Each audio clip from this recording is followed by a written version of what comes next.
तो स्वागत है आप सभी का रेलवे की प्रैक्टिस क्लास में। तो देखिए, इस चैनल पे आपको केवल प्रैक्टिस क्लास कराई जाती है। क्या? तो इस चैनल पे आपको प्रैक्टिस क्लास कराई जाती है, चाहे वो आपका रेलवे का कोई भी आपका एग्ज़ाम हो, चाहे एलपी हो, टेक्नीशियन हो, चाहे वो आपका आरपीएफ कांस्टेबल एसआई हो, आपको इसी चैनल पे आपको प्रैक्टिस क्लास कराई जाती है। ये चैनल ही आपका प्रैक्टिस के लिए है। तो अगर आप चैनल पर नए हैं तो चैनल को ज़रूर सब्सक्राइब करें। और देखिए, आज हम आपके 40 क्वेश्चन जो आपके बेस्ट कंटेंट आपके जो हैं बार बार रेलवे में पूछे जाते हुए क्वेश्चन मैं आपके लेके आया हूँ। इसमें आपको साइंस और आपको देखिए इसमें आपके जीके और इसमें आपको रीजनिंग भी मिलेगी। तो चलिए शुरू करते हैं। और देखिए 40 क्वेश्चन में आपको कमेंट में बताना है कि आपका क्या स्कोर रहा और अभी आपको कितना तैयारी आपको करना है। तो देखिए क्या कह रहा है पहला क्वेश्चन, जिस तापमान पर वायु में जल वाष्प संघनित होना शुरू कर देता उसे डैश डैश कहा जाता है। तो उसे क्या कहा जाता है? उसे उष्मांक कहा जाता है। क्या कहा जाता है? उसे उष्मांक कहा जाता है। देखिए, जिस तापमान पर वायु में जल वाष्प संघनित शुरू होना हो जाता है उसे उष्मांक कहते हैं। दूसरा कह रहा है एक प्रकाश वर्ष क्या मापता है? ऑप्शन में है घनत्व, दूरी, समय और प्रकाश की तीव्रता। तो एक प्रकाश वर्ष क्या मापता है? तो देखिए, एक प्रकाश वर्ष आपका क्या मापता है? तो दूरी मापता है। क्या मापता है? तो आपका दूरी मापता है। देखिए, अंतर्राष्ट्रीय खगोल संघ के अनुसार एक प्रकाश वर्ष की दूरी वह है जो निर्वात में प्रकाश द्वारा एक वर्ष में तय की जाती है। तीसरा कह रहा है देखिए कि भारत में पहली बार रेलवे लाइन का परिचालन किस वर्ष किया गया था? ऑप्शन है 1813, 1857, 1853, 1833। तो भारत में पहली बार रेलवे लाइन का परिचालन किस वर्ष किया गया था? तो देखिए, ये किया गया था आपका 1853 में।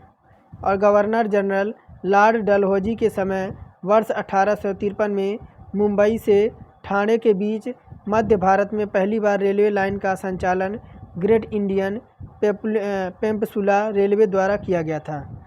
चौथा कह रहा है बुद्ध ने अपना पहला उपदेश कहाँ दिया था? तो देखिए, बुद्ध ने अपना पहला उपदेश सारनाथ में दिया था। क्या? तो अब बुद्ध भगवान ने पहला उपदेश आपका सारनाथ में दिया था। फिर देखिए 5वां नंबर कह रहा है पूर्व वैदिक काल में समाज के विभाजन का आधार क्या था? ऑप्शन है धर्म, धन, जन्म या पेशा। तो पूर्व वैदिक काल में समाज के विभाजन का आधार क्या था?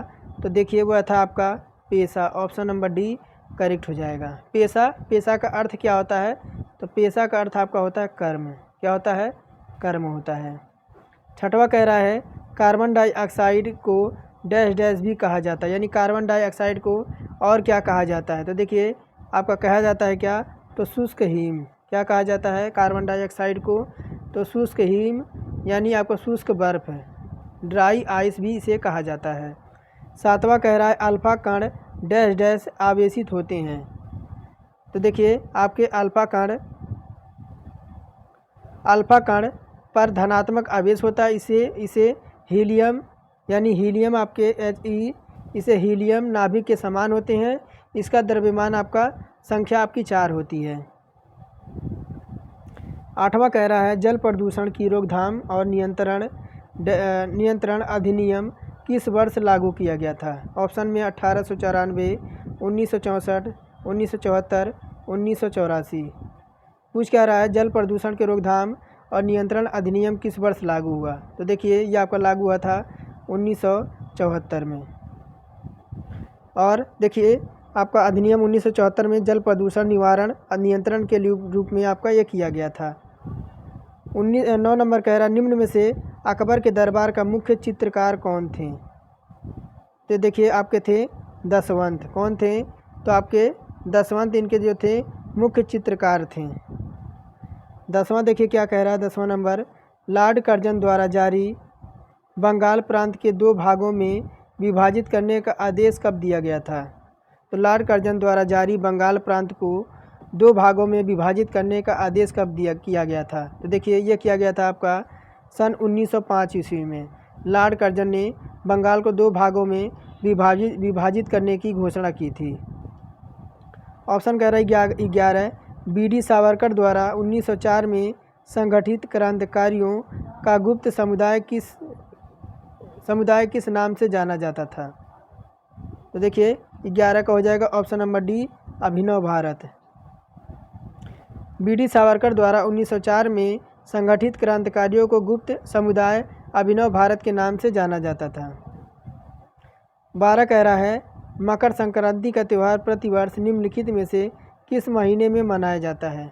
तो यह कौन नहीं जाता है कि मकर संक्रांति आपके खिचड़ी यानी 13 और 14 को आपकी मनाई जाती है। ऑप्शन नंबर डी हमारा करेक्ट हो जाएगा। और ये आपका हर साल आपकी जनवरी में ही पड़ती है। ये देखिए 13 नंबर क्या कह रहा है, 13 नंबर आपका ऊपर है।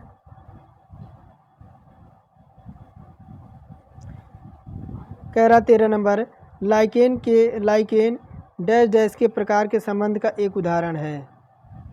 तो लाइकेन डैश डैश के प्रकार के संबंध का उदाहरण है। तो देखिए यह किसका उदाहरण है, तो आपके ये है आपके सहपोक्ता यानी म्यूचुअलिज्म का। किसका, तो आपके सहोपकारिता का, जिसे आपके म्यूचुअलिज्म कहते हैं। इसका संबंध लाइकेन नीले हरे शैवाल कवक के तंतुओं के एक मिश्रित सहजीवी संबंध होता है। लाइकेन प्राय वायु प्रदूषण विशेष रूप से सल्फर डाइऑक्साइड के प्रदूषण के उपयोगी जैव संकेतक होते हैं। आगे देखिए 14 नंबर कह रहा है कि निम्नलिखित में से कौन से सूक्ष्म जीव के कारण फ्लैग होता है। तो फ्लैग आपका होता है जीवाणुओं के कारण। जीवाणुओं नामक सूक्ष्म जीव के कारण फ्लैग रोग होता है। फ्लैग रोग एक इन्फेक्शन होता है जो पार्सेनिया पेस्टिज नामक बैक्टीरिया के कारण होता है। यह बैक्टीरिया मुख्य रूप से चूहों में पाया जाता है। 15 नंबर देखिए कह रहा है दिलवाड़ा जैन मंदिर आपका कहाँ पर है। तो आपका कहाँ पे है, तो आपका है माउंट आबू अरावली पर्वत पर। कहाँ पे, तो माउंट आबू अरावली पर्वत पर। और सोलंकी शासक भीमदेव प्रथम के मंत्री बिमल शाह ने दिलवाड़ा के जैन मंदिर का निर्माण माउंट आबू पर अरावली पर्वत राजस्थान पर आपका कराया था। 16 नंबर कह रहा है कि भारतीय प्रतिभूति और विनिमय बोर्ड की स्थापना किस वर्ष हुई थी। तो देखिए ये आपकी हुई थी 1992 ईस्वी में। भारतीय प्रतिभूति और विनिमय बोर्ड यानी सेबी की स्थापना भारतीय प्रतिभूति विनिमय बोर्ड अधिनियम 1992 के प्रावधानों के अनुसार 12 अप्रैल 1952 में हुई थी। कब, तो 12 अप्रैल 1952 में हुई थी। यह एक आपका वैधानिक निकाय था जिसका मुख्यालय जो आपका है मुंबई में है। वर्तमान में सेबी के अध्यक्ष कौन है, तो आपके माधवी पुरी बुच। कौन, तो सेबी के अध्यक्ष कौन है, तो माधवी पुरी बच्च हैं। 17 नंबर कह रहा है विश्व में जूट के उत्पादन में भारत का स्थान कौन सा है। तो देखिए ये आपका है पहला स्थान है। कौन सा, तो देखिए भारत विश्व में सबसे बड़ा जूट उत्पादक देश है। पश्चिम बंगाल में देश के कुल जूट, पश्चिम बंगाल में देखिए 50% आपका जो है जूट उत्पादन किया जाता है आपके पश्चिम बंगाल में। 18 नंबर कह रहा देखिए कि कृषि क्षेत्र में गोल क्रांति का संबंध किससे है। तो गोल क्रांति का संबंध देखिए किससे है, तो आपका ये है गोल आपका क्या होता है, तो आलू।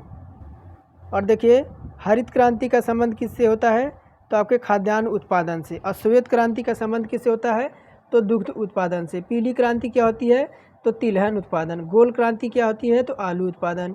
नीली क्रांति क्या होती है, तो मछली उत्पादन। और गुलाबी क्रांति क्या होती है, तो आपकी झींगा उत्पादन। यानी जैसे कलर वैसे आपका नाम। 19 नंबर कह रहा देखिए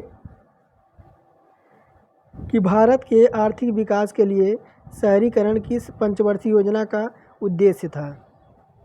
तो देखिए ये आपका था 11वीं पंचवर्षीय योजना। और देखिए आपका आर्थिक विकास के लिए शहरीकरण 11वीं पंचवर्षीय योजना जो कि आपके सन 2007 से 2012 का उद्देश्य था। इस पंचवर्षीय योजना में शिक्षा के लिए विषय वस्तु थीम थी आपकी कौन सी, तो अनिवार्य प्रारंभिक शिक्षा।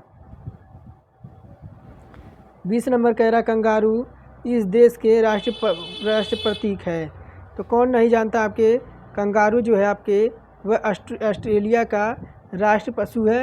ये आपका स्तनधारी पशु होता है कंगारू केवल ऑस्ट्रेलिया में ही पाए जाते हैं। 21 कह रहा है कौन सा दर्रा सिक्किम को चीन के तिब्बत आपके स्वायत्त क्षेत्र से जोड़ता है। तो 21 का देखिए आपके नाथुला दर्रा को, किसे, तो नाथुला दर्रा सिक्किम को चीन के तिब्बत आपके स्वतंत्र क्षेत्र से जोड़ता है। सिक्किम में ही स्थित आपके जोलेप्पा दर्रा से भारत और चीन के बीच व्यापार किया जाता है। 22 नंबर कह रहा है कि निम्नलिखित में से कौन सी नदी डेल्टा नहीं बनाती। तो देखिए आपकी नर्मदा नदी, कौन सी, तो नर्मदा तथा ताप्ती नदी जो है आपकी वह डेल्टा नहीं बनाती है। ताप्ती और एक नर्मदा नदी ये आपकी डेल्टा नहीं बनाती है। नर्मदा नदी पूर्व से पश्चिम दिशा में प्रभावित होने वाली अरब सागर में मिलने वाली सबसे बड़ी लंबी नदी है। इसकी लंबाई क्या है, तो 1312 किलोमीटर। 23 कह रहा जोग प्रपात किस नदी पर स्थित है। तो जोग प्रपात जो है आपकी शरावती नदी पर, कहाँ पे, तो शरावती नदी पर आपका स्थित है। और इसकी देखिए जोग प्रपात कर्नाटक राज्य के शिमागो जिले के शरावती नदी पर स्थित है। यह आपका 253 मीटर ऊंचाई पर एक गहरी खाई में गिरता है। कितना, तो 253 मीटर एक ऊंचाई से एक खाई में गिरता है।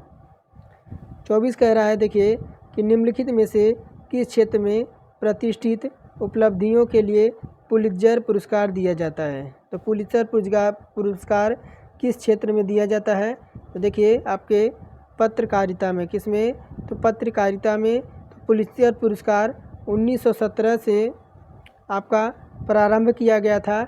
यह पुरस्कार अमेरिकी प्रकाशक जोसेफ पुलित्जर के नाम से पत्रकारिता के क्षेत्र में असाधारण योगदान के लिए दिया जाता है। 25 कह रहा है ब्यूनस आयर्स किस देश की राजधानी है। ब्यूनस आयर्स किस देश की राजधानी है, ये आपके हैं अर्जेंटीना की। और बिलोबिया देखिए कि बिलोबिया की राजधानी क्या है, बिलोबिया की, तो आपकी लापाज है। क्या है, तो लापाज है। और वेनेजुएला की राजधानी क्या है, तो आपका वेनेजुएला की राजधानी है काराकास। क्या, तो वेनेजुएला की राजधानी आपकी काराकास है। और ब्राज़ील की राजधानी क्या है, तो ब्रासिलिया है। क्या है, तो ब्रासिलिया है। 26 कह रहा है आइंस्टीन को नोबेल पुरस्कार किस खोज के लिए दिया गया था। तो देखिए आइंस्टीन को जो नोबेल का पुरस्कार दिया गया था वो प्रकाश के विद्युत उत्सर्जन सिद्धांत के लिए दिया गया था। और आइंस्टीन एक भौतिकवादी आपके थे और उनका भी इन्हें पुरस्कार दिया गया था तो सन 1921 ईस्वी में। 27 कह रहा है किस वर्ष में भारत सरकार अधिनियम 1935 में प्रावधानों के अनुसार भारत का संघीय न्यायालय स्थापित किया गया था। तो ये आपका था 1937। देखिए आपके भारत सरकार का संघीय न्यायालय भारत शासन अधिनियम 1935 के तहत 1 अक्टूबर 1937 को स्थापित किया गया था। इसमें कुल 7 न्यायाधीशों का प्रावधान है, लेकिन उस समय 3 केवल एक मुख्य न्यायाधीश तथा 2 अन्य न्यायाधीश थे। कह रहा है 28 नंबर भारत के संविधान का अनुच्छेद 66 किससे संबंधित रखता है। तो 66 का जो संबंध है आपका उपराष्ट्रपति के चुनाव से, किससे, तो उपराष्ट्रपति के चुनाव से। 29 कह रहा है कि भारतीय संविधान के अनुच्छेद 19 में कितने प्रकार के स्वतंत्रता का प्रावधान किया गया है। तो देखिए कितने, तो आपके 6 प्रकार के। कौन से, तो आपके देखिए भारतीय संविधान के अनुच्छेद 19 में भारतीय नागरिकों के लिए टोटल 6 बुनियादी स्वतंत्रताओं की घोषणा की गई थी। ये आपके हैं कौन कौन से, एक है आपके व्यक्ति और अभिव्यक्ति की स्वतंत्रता। क्या, तो व्यक्ति की स्वतंत्रता। दूसरी है आपकी शांतिपूर्वक निरायुध सम्मेलन की स्वतंत्रता। तीसरा है संगम या संघ बनाने की व्यवस्था। चौथा है भारत के राज्य में क्षेत्र आबाद संचरण बिना रोक टोक आने जाने की। और 5वां है स्वतंत्रता। 6वां है कोई वृत्ति, कोई आजीविका, व्यापार या कारोबार की स्वतंत्रता का अधिकार।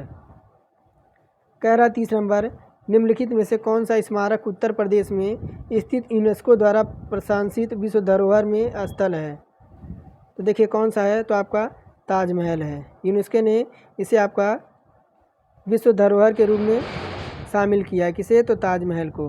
कौन सा कथक घराना उस नृत्य शैली के अत्याधुनिक पहलुओं से अधिक ध्यान देता है। तो देखिए आपका 31 का हो जाएगा ऑप्शन नंबर बी आपका बनारस घराने से। कब से?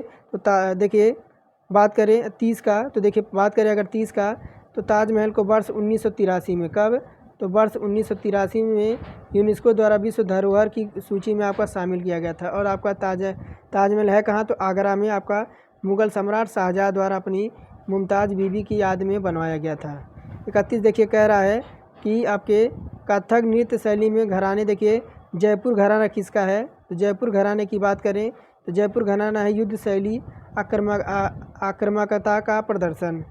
फिर आपका देखिए लखनऊ घराना दे रखा है, यह है आपका लखनऊ घराना, तो संस्कृति, रोमांस, लोकाचार और श्रृंगार प्रधान। तीसरा है बनारस, तो बनारस घराना में आध्यात्मिक पहलुओं पर अत्यधिक केंद्रित देना। 31 कह रहा है उर्दू शायरी में फिराक गोरखपुरी के नाम से कौन प्रसिद्ध है? तो कौन है? तो रघुपति सहाय। कौन? तो आपके रघुपत सहाय। 33 कह रहा है निम्नलिखित में से कौन सा स्थान पर कुंभ मेला आपका होता है? तो कुंभ मेला आपका वाराणसी में होता है। कहाँ पे? तो कुंभ मेला आपका जो है वह वाराणसी में होता है, इलाहाबाद में होता है, उज्जैन में होता है और हरिद्वार में होता है। नासिक कहाँ? तो नासिक महाराष्ट्र में। और देखिए हरिद्वार कहाँ पे? तो उत्तराखंड में। उज्जैन कहाँ? तो मध्य प्रदेश में। इलाहाबाद कहाँ है? तो आपका उत्तर प्रदेश में। तो चार जगह आपका कुंभ मेले का आयोजन किया जाता है। आगे देखिए 34 नंबर क्या कह रहा है कि उत्तर प्रदेश पुलिस के आधिकारिक ध्वजा में 2 रंग क्या होते हैं?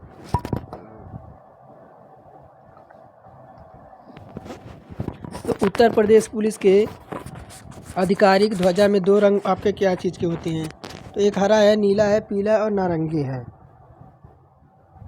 तो देखिए आपके ऑप्शन नंबर बी हो जाएगा, नीला है। क्या?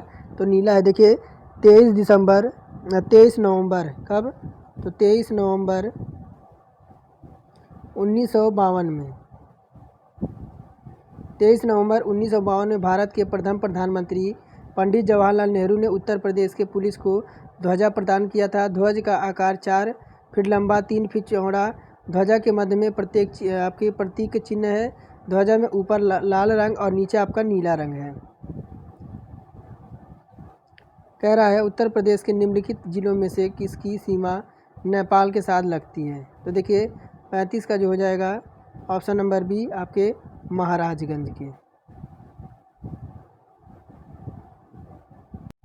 कह रहा है 36 नंबर कि हाल ही में, ये कह रहा है हाल ही में जारी एक रिपोर्ट के अनुसार दुनिया का सबसे महंगा शहर कौन सा है? ऑप्शन में है सिंगापुर, न्यूयॉर्क, बीजिंग और बैंकॉक। तो हाल ही में जारी एक रिपोर्ट के अनुसार दुनिया का सबसे महंगा शहर कौन सा है? तो देखिए आपका ये है आपका सिंगापुर। दिसंबर 2023 में इकोनॉमिक इंटेलिजेंस यूनिट द्वारा जारी रिपोर्ट के अनुसार दुनिया का सबसे महंगा शहर आपके दर्जा जो दिया गया वह सिंगापुर को दिया गया है और संयुक्त राज्य रूप से इसे प्राप्त है। 37 कह रहा है कि दिसंबर 2023 में चर्चा में रहा HD-11006 क्या है? ऑप्शन है चीन का उपग्रह है, नया खोज तथा सौरमंडल है, रूस का युद्धक विमान है, डी कह रहा यूक्रेन का एक मिसाइल है। तो देखिए आपका ये क्या है? तो ये आपका 37 का, ये आपका देखिए ये ऑप्शन नंबर बी, ये नया खोज एक नया सौरमंडल है। और नासा ने देखिए HD-11006 नामक तारे की खोज की थी जो एक सौरमंडल का निर्माण करता है। यह तारा पृथ्वी से 100 प्रकाश वर्ष दूर है। यह पृथ्वी से 20% आपका छोटा है। फिर देखिए क्या कह रहा है, आज का लास्ट क्वेश्चन होगा। देखिए क्या कह रहा है कि दिसंबर 2023 में किस देश ने ग्रीन क्रेडिट पहला लॉन्च किया? ऑप्शन है भारत, अमेरिका, जापान और भूटान। तो दिसंबर 2023 में किस देश ने ग्रीन क्रेडिट पहल लॉन्च की है? तो देखिए 38 का हो जाएगा ऑप्शन नंबर आपका बी, किसने? तो अमेरिका ने। देखिए आपके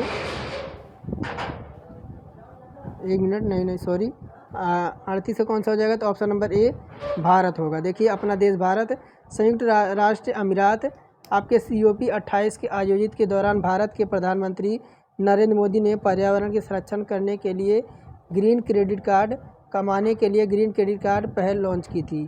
तो ये थे हमारे 38 क्वेश्चन। और चलिए आज का टेस्ट हम यहीं समाप्त करेंगे। और अगर क्लास पसंद आई हो तो चैनल को सब्सक्राइब करके बेल आइकन को ऑन कर दें। और ये देखिए, ये ज़रूरी नहीं है कि आपका ये रेलवे में ही पूछा जाए। तो देखिए जीके है, आपका कहीं भी आ सकता है। पुलिस, रेलवे, एसएससी सभी एग्ज़ाम्स के लिए आपके ये जीके, आपका ये जो जीके है ये आपका लुसेंट का है। किसके? तो आपके लुसेंट के बुक का है। और ये जीके आपके सभी कॉम्पिटिटिव एग्ज़ाम के लिए आपका उपयोगी है। तो चलिए आज का टेस्ट यहीं समाप्त करते हैं। आप सभी का दिन शुभ हो।